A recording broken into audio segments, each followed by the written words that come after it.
Assalamualaikum warahmatullahi wabarakatuh. Kepangaken nami kula Nadia Dwi Aryani, absen kalih likur, kula saking kelas dosa AKL 3. Ing mriki kula badhe njlentrèhaken salah satunggaling tedo tradisional inggih punika wingko bebet. Nah, ing mriki sampun wonten wingko bebet ingkang kaleresan mbah kula asih sasampunipun wangsul ziarah. Sampeyan ngertos boten wingko bebet puniki asalipun saking pundi? Wingko bebet puniki asalipun saking laladen bebet Jawi Wetan. Sanadyan saking Jawi Wetan, wingko bebet puniki inggih punika kuliner khas saking Jawi Tengah, mijilipun Semarang loh. Sedurungipun kula nedha wingko bebet puniki, kula badhe njlentrèhaken rumiyin. Wingko bebet puniki gadhahi bentuk bulat kaliyan warna semu coklat. Mambet saking wingko bebet piyambak gadhahi mambet klapa ingkang kiyat lan tekstur renyah ing Jawi lan alus ing lebet.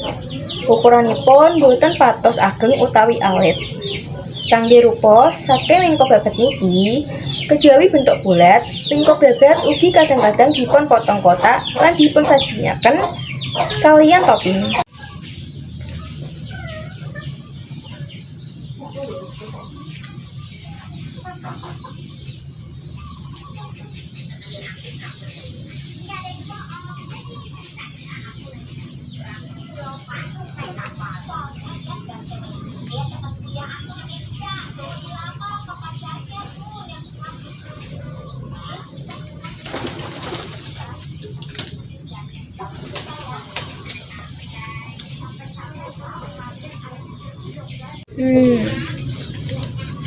Wingko bebet puniki raosipun boten damel bosen.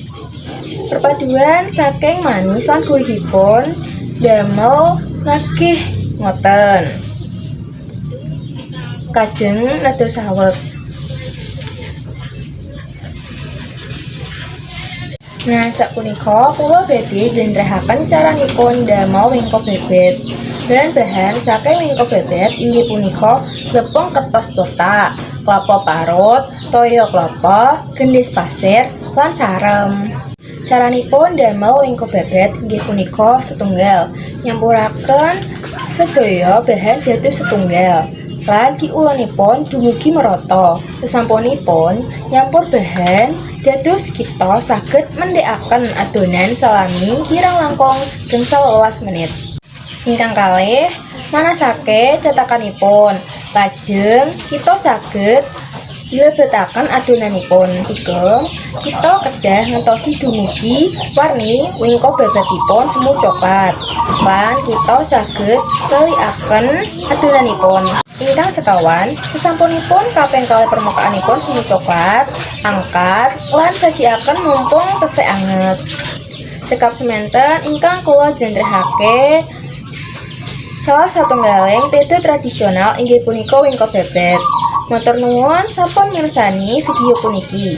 Wassalamualaikum warahmatullahi wabarakatuh.